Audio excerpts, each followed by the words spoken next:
Now let us learn about the topic conservation of forest and wildlife. Let us try to understand what is meant by biosphere. I already explained to you that all living organisms are made up of cells. Cells combine to form tissues. Tissues combine to form organs. Organs combine to form organ system. And so many organ systems makes one organism. And finally, all the organisms in this whole world comprises of biosphere. Bio means living things. So all the living things comes under biosphere. That means plants, animals, microorganisms, etc. And also we are going to learn about biodiversity or biological diversity. What is biodiversity? The variety of plants and animals found in nature.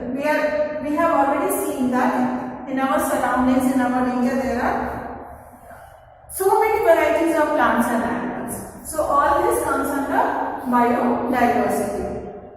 Let us take for example Pachmadi Biosphere Reserve.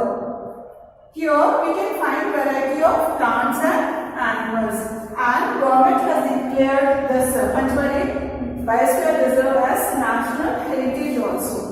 People from various parts of the world come to see this reserve, and it is one protected area. So let us see who can preserve the nature or conserve the nature. First of all, we should not wait for others.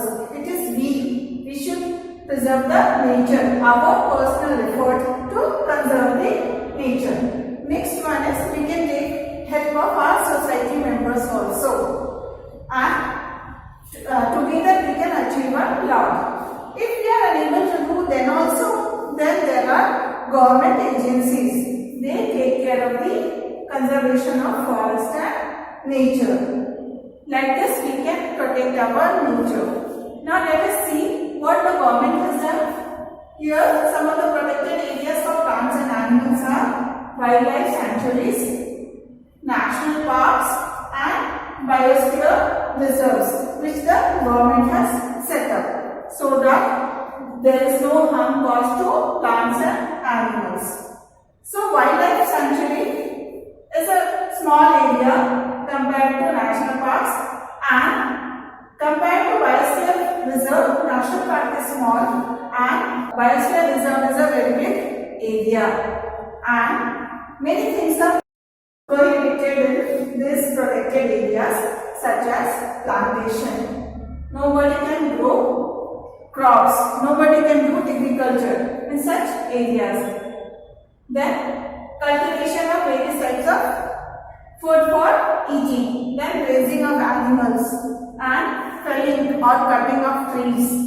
Hunting is also strictly prohibited. And poaching is without information, illegal. Hunting of animals is called poaching. So these are some of the things which are prohibited in protected areas. Like this, we are trying to conserve our nature, conserve our nature, protect plants and animals.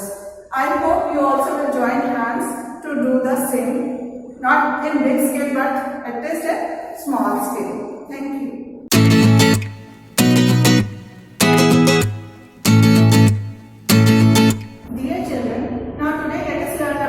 Biosphere reserves.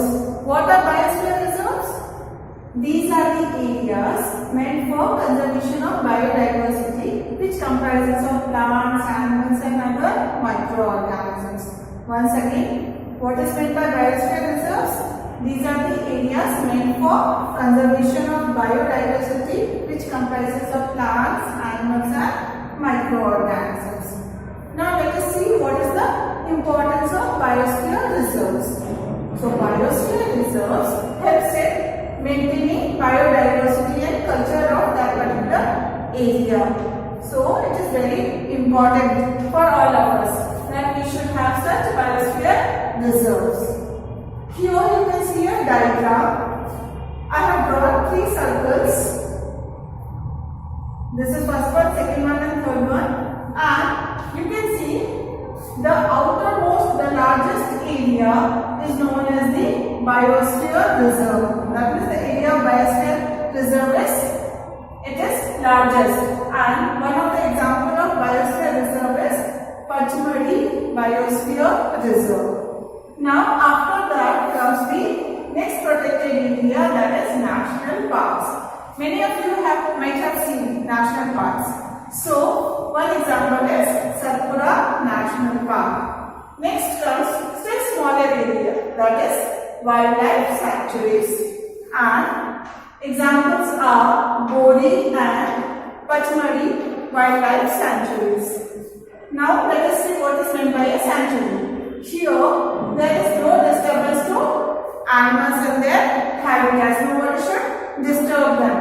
And national parks means humans can go, but animals are given the full freedom to move freely here and there as compared to human beings. Animals can move freely. And Biosphere Reserve means it is a very large protected area which is meant for protection of wildlife, plant and natural resources.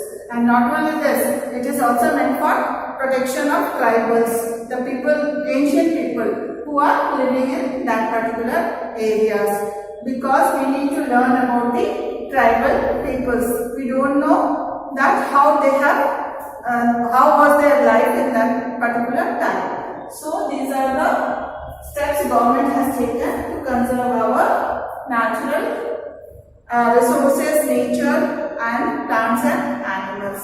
Thank you.